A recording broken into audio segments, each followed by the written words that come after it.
అప్పుడు ఆ పరమాత్మ కన్నులు తెరవయ్యా అన్నాడు. ఎట్ట ఎదుట శ్రీకృష్ణుణ్ణి దర్శించాడు. ఎక్కడున్నాడు? రాధా సమేతుడై కనపడ్డాడు ఆయన.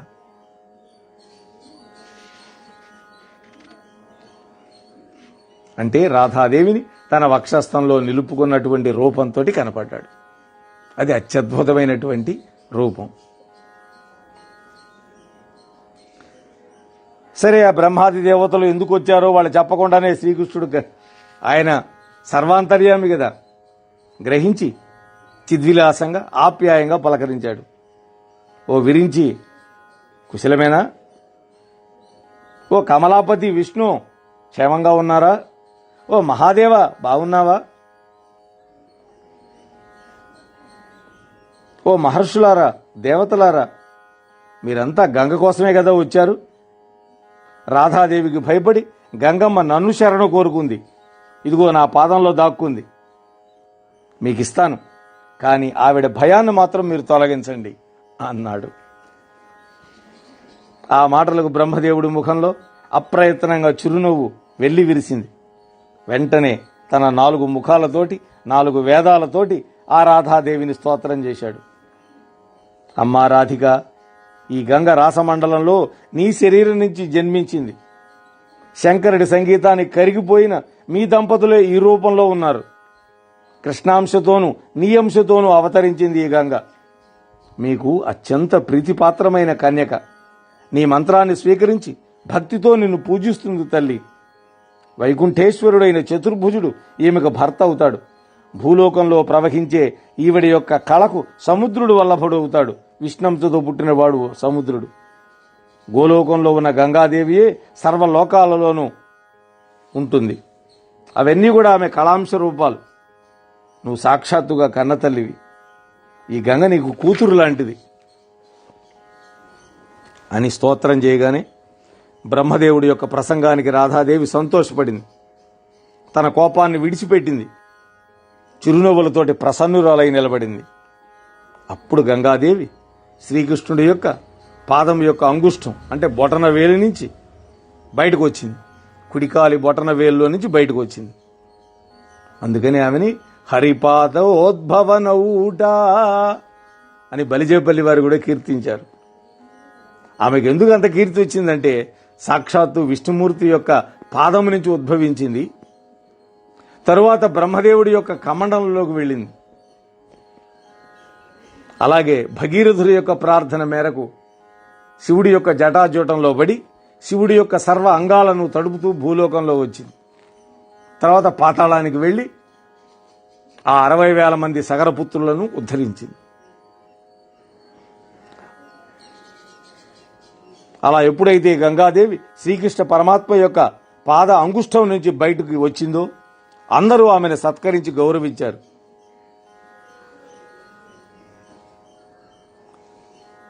అప్పుడు ఆమె స్త్రీ రూపం ధరించి మౌనంగా నిలబడింది. అక్కడ మెల్లగా జల రూపంలో మళ్ళా నదిగా మారింది. ఆ నీటిని కొంచెం తన కమండలంలోకి తీసుకున్నాడు బ్రహ్మదేవుడు. చంద్రశేఖరుడు శిరస్సు మీద నిలుపుకున్నాడు జటాజూటంలో.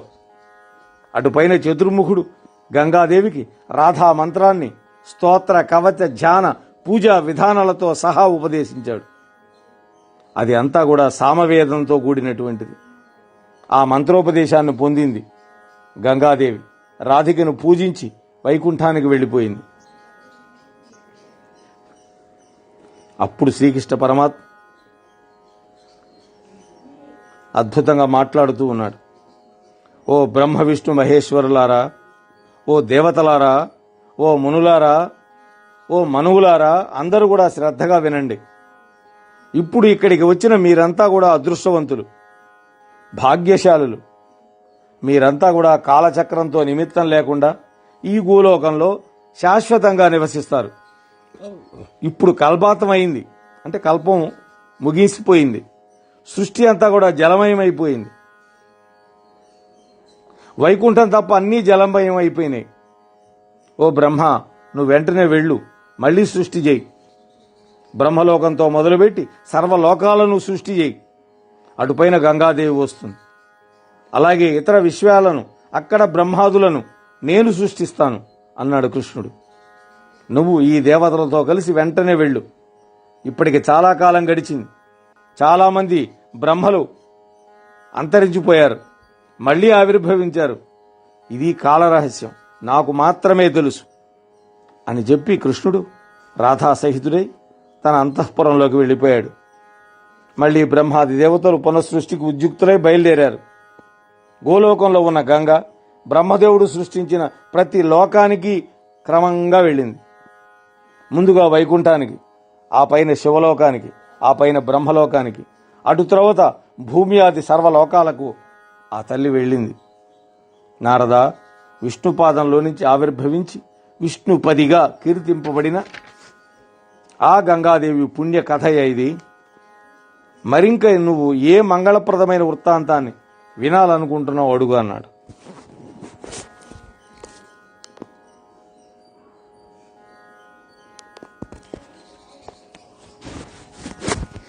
శౌనకాది మహర్షులారా, సూతుడు అంటున్నాడు, శ్రద్ధగా వింటున్నారు కదా అని తర్వాత కథని కొనసాగిస్తూ ఉన్నాడు.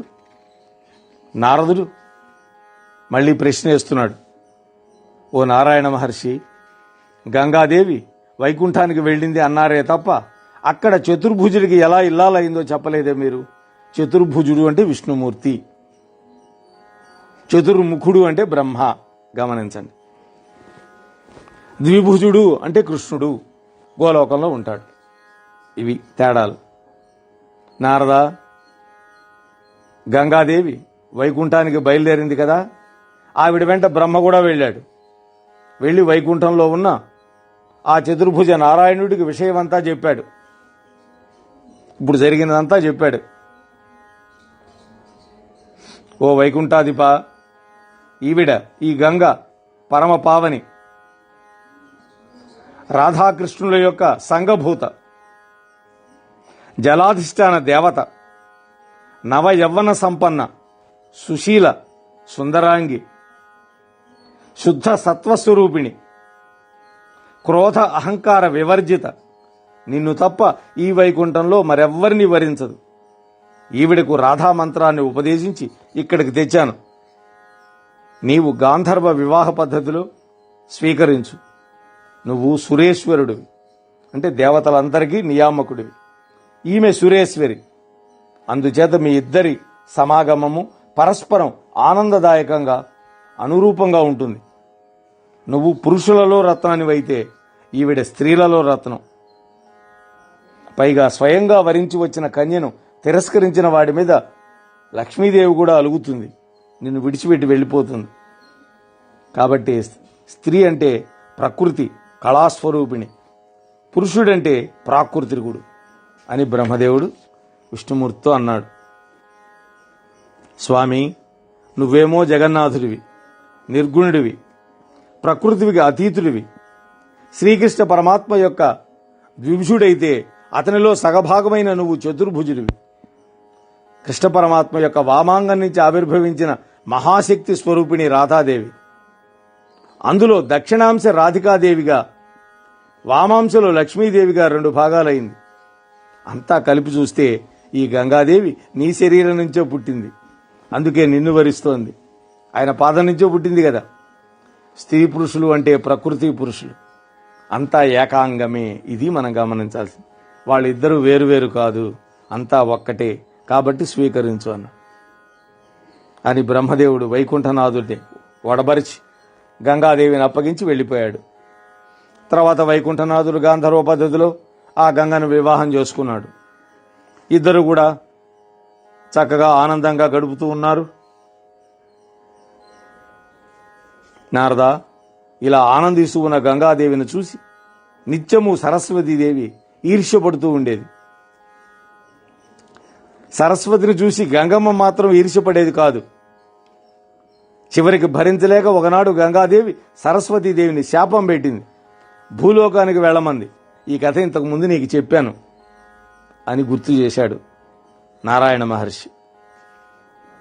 ఈసారి నారదుడికి ఆ తులసీదేవి కథ వినాలి అనిపించింది. ఆవిడ ఎక్కడ పుట్టింది, పూర్వజన్మేంటి, ఎవరమ్మాయి, తపస్సు చేసి శ్రీహరిని భర్తగా ఎలా పొందగలిగింది? ఆమెకు వృక్షత్వం ఎలా వచ్చింది? నదీత్వం ఎలా వచ్చింది? ఇవన్నీ నాకు సవిస్తరంగా చెప్పు అన్నాడు. అప్పుడు వేదవతిగా లక్ష్మీదేవి ఆవిర్భవించినటువంటి పరమాద్భుతమైన గాథని మనకు వివరిస్తూ ఉన్నాడు నారాయణ మహర్షి.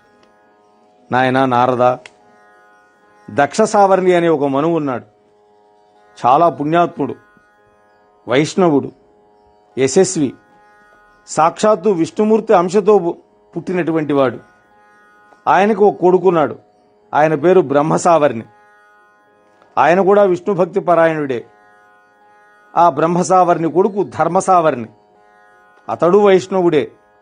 అతడి కొడుకు రుద్రసావర్ణి. ఆ రుద్రసావర్ణికి దేవసావర్ణి, ఆ దేవసావర్ణికి ఇంద్రసావర్ణి అనేటువంటి పుత్రులు ఉన్నారు. అందరూ వైష్ణవులే, అందరూ ధర్మాత్ములే, అందరూ జితేంద్రియులే, అందరూ కూడా మహాతపస్సంపన్నులు. వీళ్లలో ఇంద్రసావర్ణి చివరివాడి యొక్క కుమారుడిని వృషధ్వజుడు అంటారు. వృషము అంటే ధర్మము అని. పేరుకు తగ్గట్టే ఇతడు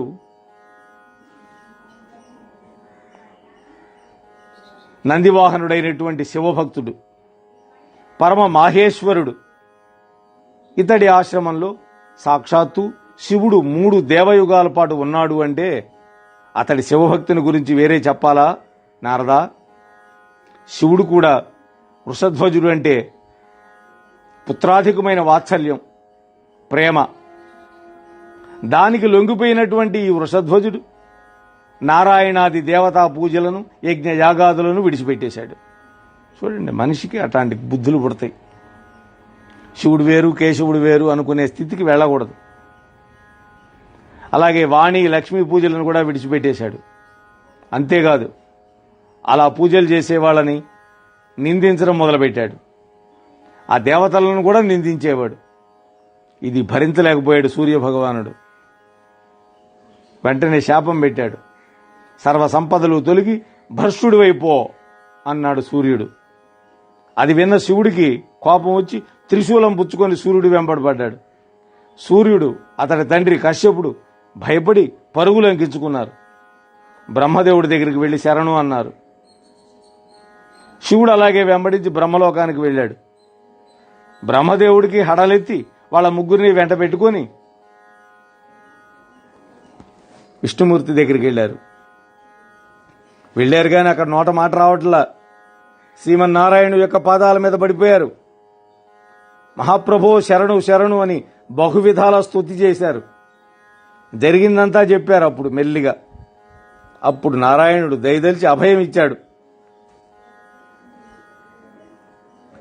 స్మరంతి ఏ యత్ర తత్ర మాం విపత్తౌ భయాన్వితాగా తాంస్తత్ర గత్వా రక్షామి చక్రహస్తస్వ రాన్వితః. భయార్తులై ఎవరు నన్ను స్మరించినా కూడా నేను చక్రాన్ని చేపట్టి అక్కడ ప్రత్యక్షం అవుతాను, వాళ్ళని రక్షిస్తాను. ఇది నా వ్రతం అన్నాడు విష్ణుమూర్తి. ఎందుకంటే ఈ జగత్తులకు రక్షకుణ్ణి నేను. బ్రహ్మ రూపంలో సృష్టిస్తాను, శివుడి రూపంలో సంహరించేది నేనే. నువ్వు, శివుడు, సూర్యుడు అన్నీ నేనే. నేను త్రిగుణాత్మకుణ్ణి. అనేక రూపాలు, అవతారాలు ధరిస్తూ ఈ యావత్ సృష్టిని కాపాడుతూ ఉంటాను అని విష్ణుమూర్తి అన్నాడు. అందువల్ల మీరు నిర్భయంగా ఉండండి. ఈ రోజు నుంచి ఏ భయం లేకుండా మీకు వరం ఇస్తున్నాను. శంకరుడు సర్వజ్ఞుడు, సజ్జనుడు, సర్వేశ్వరుడు, పైగా భక్త పరాధీనుడు, భక్త వత్సలుడు. సుదర్శనమన్నా, శివుడన్నా నాకు ప్రాణాధిక ప్రియం అన్నాడు. అంటే నా చక్రం అన్నా, ఆ శివుడన్నా నాకు అంతే ఇష్టం. అలాగే సుదర్శనుడి కంటే, శివుడి కంటే గొప్ప తేజస్వి ఈ బ్రహ్మాండంలో ఎవడూ లేడు. సుదర్శనః శివశ్చైవ మమ ప్రాణాధికః ప్రియః బ్రహ్మాండేషు న తేజస్వీ హే బ్రహ్మన్ నయోః పరః. ఓ చతుర్ముఖ, మరొక రహస్యం మీకు తెలుసా? శివుడు గనక తలుచుకుంటే చిటికలో 1,000,000 సూర్యులను సృష్టించగలడు. నీలాంటి బ్రహ్మదేవులను 1,000,000 మందిని కల్పించగలడు. అతడికి అసాధ్యమంటూ ఏదీ లేదయ్యా. అతడు రాత్రి పగలు నన్నే ధ్యానిస్తూ ఉంటాడు. నా మంత్రాన్ని, నా గుణగణాలను భక్తితోటి 5 ముఖాలతోటి గానం చేస్తూ ఉంటాడు. శివుడికి 5 ముఖాలు: సజ్జోజాతం, వామదేవం, ఈశానం, అఘోరం, తత్పురుషం అని. ఈశానం అనేది పైన ఉంటుంది, మిగతా 4 పక్కల ఉంటాయి. అతడు జ్ఞాని, జ్ఞానానికి అధిదేవత. నేను కూడా నిరంతరము అతడి మేలునే ఆకాంక్షిస్తుంటాను. ఎవరు ఎలా నన్ను ధ్యానిస్తే వాళ్ళని అలా నేను సేవిస్తుంటాను, రక్షిస్తుంటాను. ఏ యథా మాం ప్రపద్యంతే తాం తథైవ అని మనకి భగవద్గీతలో శ్లోకం ఉంది. యథా చ మాం ప్రపద్యంతే తాంస్తథైవ భజామ్యహం అని గీతావాక్కు. సకల శివస్వరూపో భగవాన్ శివాధిష్టాతృదేవత శివం భవతి తస్మాచ్చ శివంతేన విదుర్బుధః. బ్రహ్మ సకల శుభాలు అతడి యొక్క ఆధీనంలో ఉంటాయి, అంటే శివుడి యొక్క ఆధీనంలో ఉంటాయి. శివం కలిగించేవాడు కనుకనే శివుడు అన్నారు. శివము అంటే శుభము అని అర్థం. శుభస్వరూపమే అతడు. శ్రీహరి ఇలా ప్రసంగిస్తూ ఉండగా త్రిశూలాన్ని ధరించిన శివుడు కోపంతో ఊగిపోతూ ఎరుపెక్కిన కన్నులతోటి ఎద్దు వాహనం ఎక్కి అక్కడికి వచ్చేశాడు. వస్తూనే వాహనం దిగాడు. ఆ విష్ణుమూర్తికి శిరస్సు వంచి భక్తిగా నమస్కారం చేశాడు. ఒక్కసారి తలెత్తి తేరిపార చూశాడు ఆ విష్ణు స్వరూపాన్ని. ఎలా ఉంది ఆ విష్ణు స్వరూపం?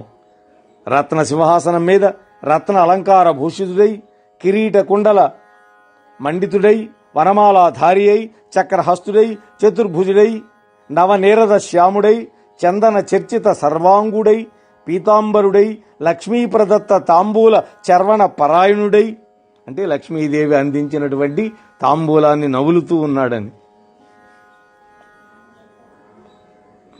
విద్యాధరి నృత్య గీత అనురక్తుడై విరాజిల్లుతూ ఉన్న శ్రీమన్నారాయణుడు ఎట్ట ఎదుట కనువిందు చేశాడు. జై శ్రీమన్నారాయణమూర్తికి. ఈశ్వరుడు మరొక్కసారి నమస్కరించాడు. బ్రహ్మదేవుడు నిర్భయంగా నిలబడి భక్తితోటి శిరస్సు వంచాడు. సూర్యుడు, కశ్యపుడు అంజలి ఘటించి నిలబడ్డారు. అప్పుడు శ్రీహరి చిరునవ్వుతోటి శివుణ్ణి ఆహ్వానించి ఒక మంచి ఆసనం చూపించి కూర్చోబెట్టాడు. విష్ణు పార్షదులు వచ్చారు, అంటే విష్ణు లోకంలో ఉండేటటువంటి వాళ్ళు సేవకులు. ఇరువైపులా నిలబడి వింజామరలు పెట్టి వీస్తున్నారు శివుడికి. అప్పుడు మధురంగా ఆ మధుసూదనుడు పలకరించాడు. మహాదేవా, కుశలమా? చాలా కాలమైంది నిన్ను చూసి, నీతో సంభాషించి. పోనీలే, ఇప్పటికైనా తీరుబాటు చేసుకొని వచ్చావు. కాసేపు హాయిగా గడుపుదాం. ఏదైనా పని మీద వచ్చుంటే ముందు చెప్పు. ముందు ఆ పని చూసి తర్వాత కబుర్లు చెప్పుకుందాం. అవును, నీ ముఖం ఏమిటి కొత్తగా ఉంది?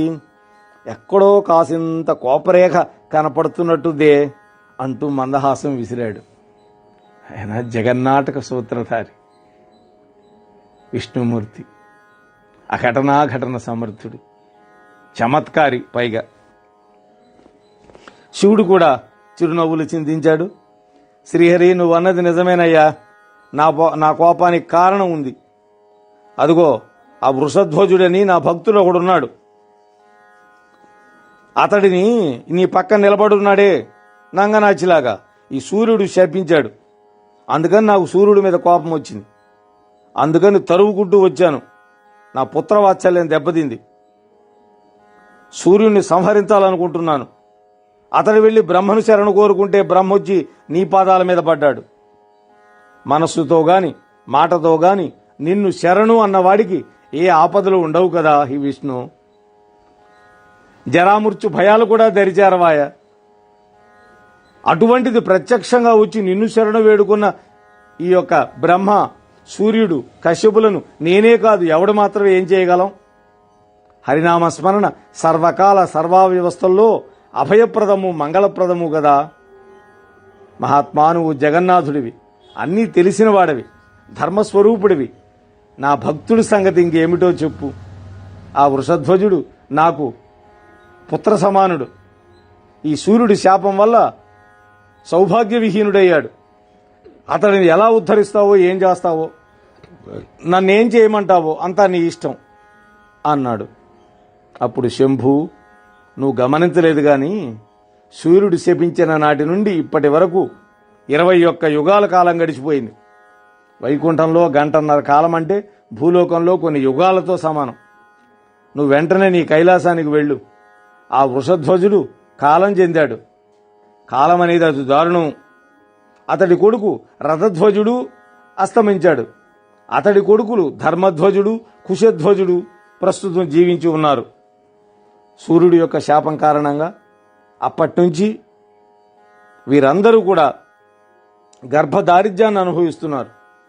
అయితే ధర్మధ్వజ, కుశధ్వజులిద్దరూ కూడా పరమ వైష్ణవులు, ప్రస్తుతం రాజ్యభ్రష్టులుగా ఉన్నారు.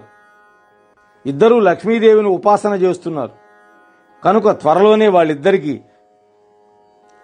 వాళ్ళిద్దరి భార్యలకి లక్ష్మీదేవి తన అంశను, తన కళాంశను అందిస్తుంది పుత్రికలుగా. అప్పుడు వాళ్ళు సంపన్నులవుతారు, మళ్లీ రాజ్యం పొందుతారు.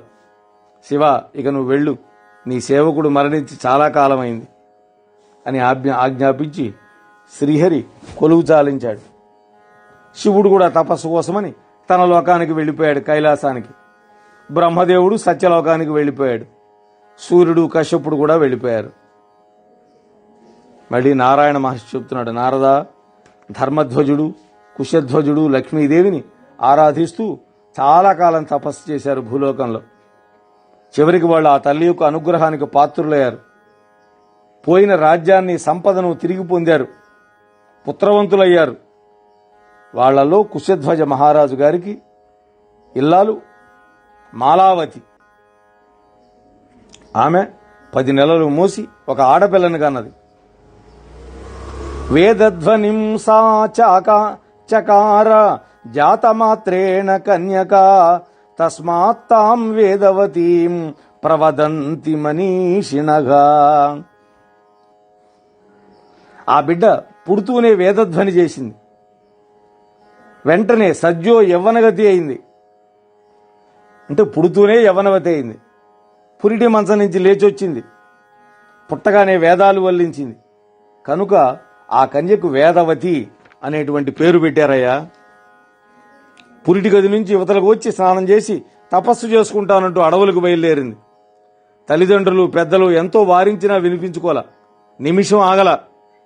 ఆమె నేరుగా పుష్కర క్షేత్రానికి వెళ్ళింది. రాజస్థాన్లో ఉంటుంది పుష్కర క్షేత్రం. అక్కడ ఒక మన్వంతర కాలం తీవ్రంగా తపస్సు చేసింది. మన్వంతరం అంటే 71 మహాయుగాలు.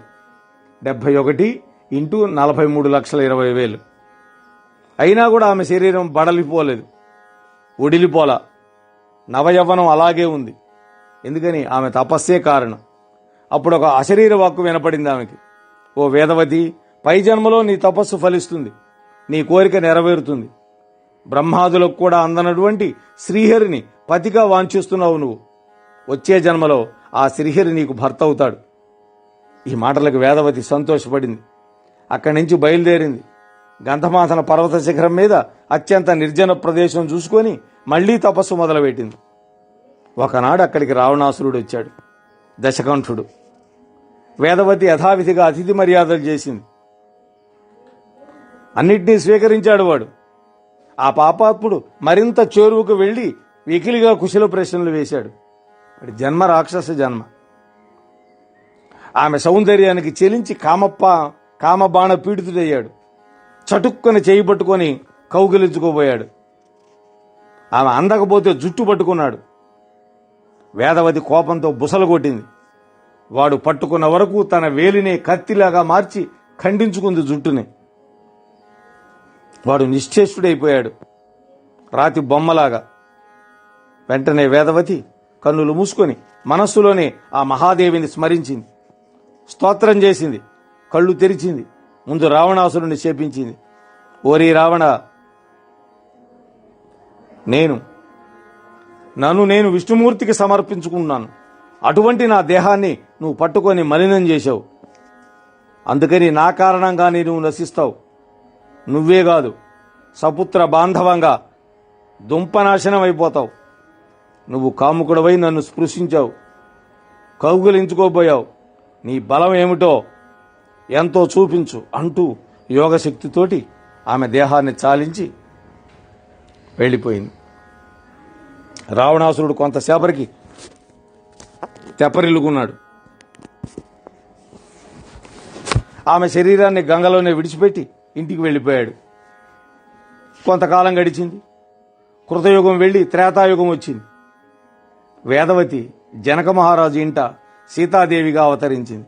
యజ్ఞం చేస్తూ ఉంటే, ఆ భూమి దున్నుతూ ఉంటే నాగేటి చాలులో నుంచి పైకి లేచింది అమ్మ పెట్టెలో.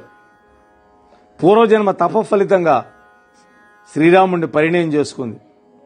అలా సీతారాములిద్దరూ చాలా కాలం కామోపభోగాలు అనుభవించారు, ఆనందించారు. గత జన్మ తపక్లేశాలకు విరుగుడుగా సీతమ్మ సుఖ సంతోషాలు అనుభవించింది. తండ్రి మాటను నిలబెట్టుకోవడం కోసం సత్యసంధుడైన రాముడు అరణ్యవాసం చేశాడు. కాలం బలీయం కదా. సీతాలక్ష్మణ సహితుడై ఆ రాముడు సముద్ర తీర అరణ్యాలలో నివసిస్తూ ఉన్నప్పుడు ఒకప్పుడు అగ్నిదేవుడు వచ్చాడు బ్రాహ్మణ వేషంలో. రాముని చూసి ఎంతగానో దుఃఖపడ్డాడు. ఏకాంతంలో మాట్లాడాడు. లక్ష్మణుడు కూడా లేడప్పుడు. రామా, ఒక నిజం నీకు చెప్పి వెళదామని వచ్చాను. దైవంచ దుర్నివార్యంచ నచ దేవత్పరో బలి జగత్పృసూమయీ న్యస్య ఛాయాం రక్షాంతికే ధునా దాస్యామి సీతాం తుభ్యంచ పరీక్ష సమయే పునః దైవైః ప్రస్థాపితోహం చనచ విప్రో హుతాశనగా. దైవం ఎవరికైనా కూడా దుర్నివార్యం. దైవ కంటే బలీయమైనది శక్తి ఏదీ లేదు. కనుక నేను చెప్పేది శ్రద్ధగా విను రామా. ఇది సీతాపహరణ కాలం కాబట్టి ఈ జగన్మాతను నాకు అప్పగించు. నీకు ఛాయాసీతనిస్తాను, ఆమెను కాపాడుకో. పరీక్షా సమయం వస్తుంది, అంటే సీతను అగ్నిప్రవేశం చేయించే సమయం. అప్పుడు తిరిగి నీ సీతను నీకు అప్పగిస్తాను. దేవతలు పంపితే వచ్చాను. నేను కేవలం విప్రుడు కాదు, హుతాశనుణ్ణి, అంటే అగ్ని అన్నాడు. రాముడు విన్నాడు. ఏ మార్పు ఆయన ముఖంలో కనపడలేదు, కనపడనివ్వలేదు.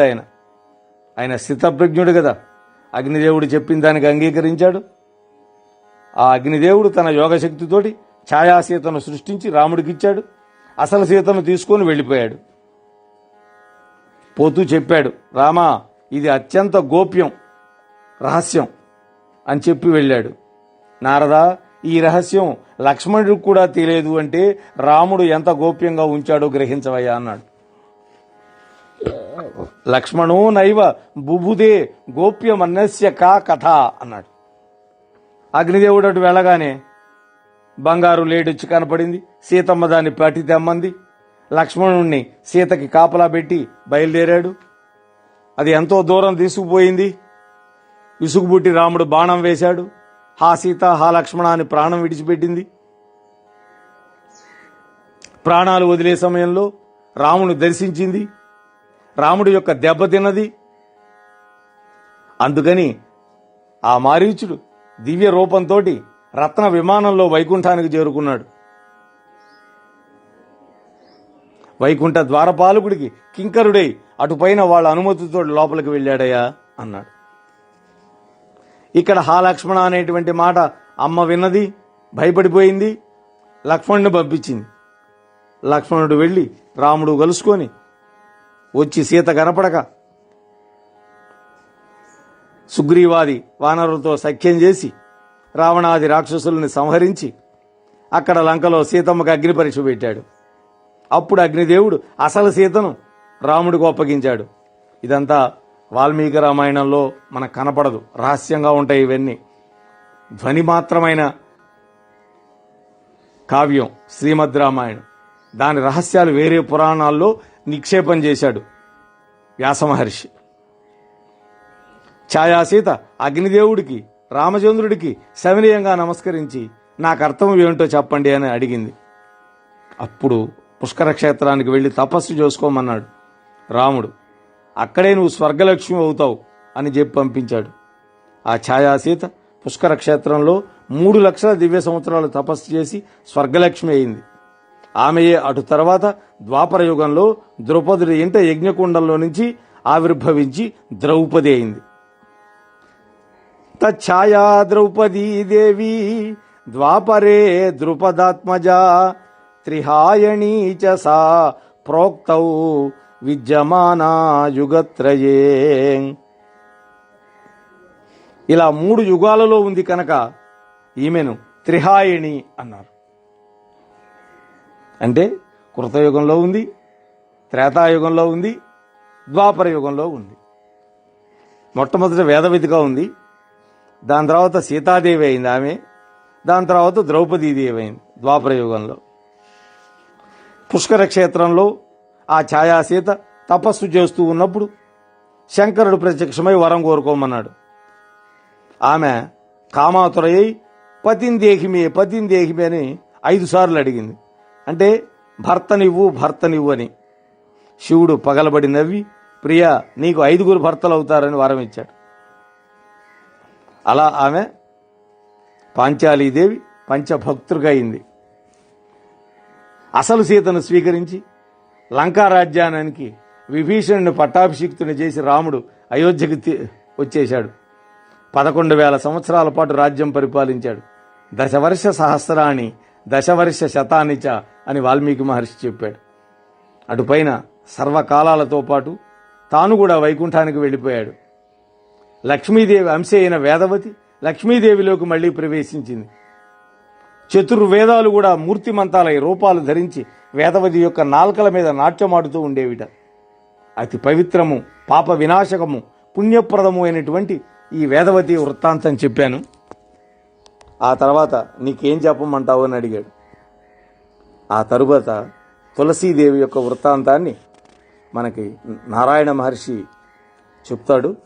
అది జగన్మాత యొక్క కృపతోటి, నా రాముడి యొక్క అనుజ్ఞతోటి రేపు మీతో పంచుకునే ప్రయత్నం చేస్తాను. అంతవరకు స్వస్తి ప్రజాభ్యః పరిపాలయంతాం న్యాయేన మార్గేణ మహీం మహీషాః గోబ్రాహ్మణేభ్యః శుభమస్తు నిత్యం. లోకా సమస్తా సుఖినో భవంతు. ఓం శాంతి శాంతి శాంతి. సర్వే జనా సుఖినో భవంతు. ఏతత్ ప్రవచన ఫలం శ్రీ జగన్మాత దివ్య చరణారవిందార్పణమస్తు. హరి ఓం తత్సత్. మానవాణి తెలుగు పోడ్కాస్ట్ ఛానల్ ని లైక్, షేర్, సబ్స్క్రైబ్ చేయండి. ప్రక్కనున్న గంటను మ్రోగించండి.